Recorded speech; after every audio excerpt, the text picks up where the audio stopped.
Convertri's order details screen is a really useful way of understanding exactly how your orders are affecting your income. You can see revenue breakdowns, discounts, tax, and so much more.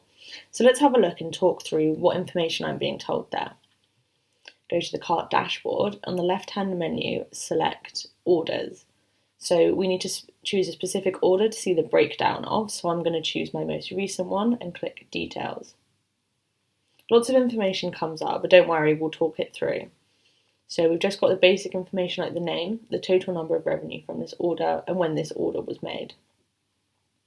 Customer details just gives you a little bit of information about the customer, as well as the order date, the shipping address, and then we have the revenue breakdown. This just tells us the money that has been spent and what has affected the total revenue. We can see here that these two amounts are different, and that in this case is because of recurring payments.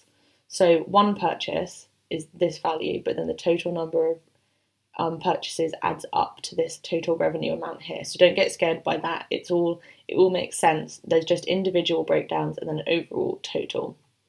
So let's talk through how we get to this final amount. We're going down to products and clicking this folder button to unfold. This then shows us exactly how this product is affecting our revenue total.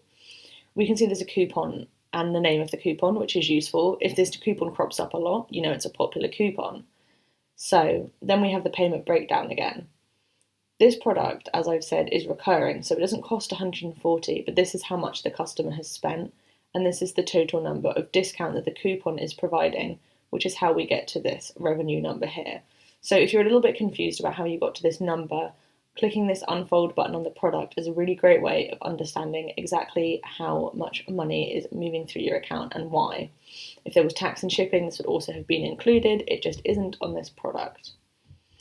As I said, this is a recurring order, so you have all of the past purchases which have been made and how much they earn you each time. So that's a good way of keeping track of that as well, and all of these added up is the total revenue. So that's nice and easy to understand.